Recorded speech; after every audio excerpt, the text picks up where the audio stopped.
est tel que même l'extrême droite allemande, du parti de l'AfD, reprend ce terme de judéo-chrétien, alors que,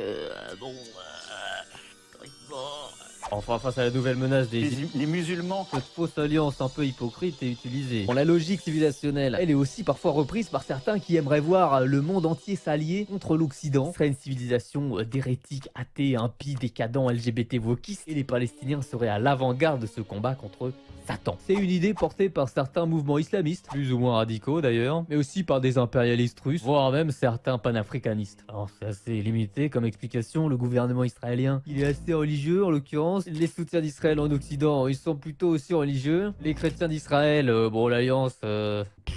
ça va, ça vient, le groupe vit moyen. Et les athées impies décadents LGBT wokistes d'Occident sont pour une partie pro-Palestine. Mais ça montre aussi que le combat pro-Palestine a un écho ailleurs que dans le monde musulman, quoi. Et en effet, si on regarde les cartes des pays qui reconnaissent la Palestine, c'est un peu l'Occident contre le reste du monde. Ce qui veut surtout dire que les soutiens à la Palestine sont aussi beaucoup politiques. Et oui, pendant la guerre froide, deux blocs s'affrontaient. Les anciens empires coloniaux du bloc de l'Ouest qui défendaient le capitalisme et le bloc de l'Est des socialistes communistes en lien avec les pays du tiers-monde. Et la carte des pays qui reconnaissent un État palestinien, c'est ça, le tiers-monde plus l'ancien bloc de l'Est socialo-communiste. Encore aujourd'hui, les soutiens les plus motivés d'Israël sont les pays occidentaux bloc de l'Ouest tard l'époque. Ce qui fait qu'il y a aussi des vieux liens avec le Japon et la Corée du Sud, voire avec Taïwan, tous très liés à la sphère occidentale. Et d'autre côté, parmi les soutiens de la Palestine, on trouve aussi des vieux soutiens politiques, souvent socialistes ou communistes, comme Cuba, la Corée du Nord et le Venezuela. En Chine, le gouvernement, bon, peut être modéré, mais la population penche pas mal côté Palestine. En tout cas, c'est la pente naturelle. Comme la pente naturelle dans les pays occidentaux peut être plutôt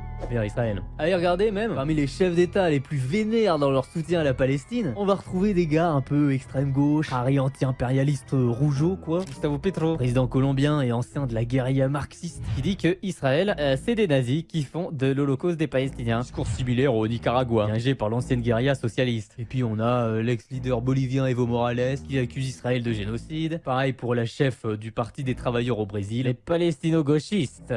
Oui. Et ça explique aussi pourquoi ça met en mouvement plein de monde Israël-Palestine. Il y a des logiques de blocs et des confrontations politiques, surtout dans un monde troublé comme ça. Hein? T'es troublé toi, hein? T'es complètement barche-tu des rails, quoi. On va tous mourir, hein. Ça se limite pas à l'international, hein. À l'intérieur même des pays, ça crée des débats politiques. Avec des différences gauche contre droite, gauche contre extrême gauche. On le voit là, actuellement, hein, avec ce conflit d'octobre 2023. Oui, c'est en France, plus le parti est à gauche, plus il soutient la Palestine en général. Et c'est aussi le cas ailleurs. En Espagne, l'actuel gouvernement est à gauche, ce qui fait que l'Espagne se démarque dans l'Union Européenne pour être moins pro-Israël que les autres. Et les partis de droite en Espagne, ça agace que ça soutienne pas assez Israël. Chez les Belges, on va voir les socialistes qui condamnent aussi Israël. Puis le Parti du Travail, qui est communiste, marxiste, un peu ami avec Cuba, Vietnam, Corée du Nord, et qui est bien pro-Palestine.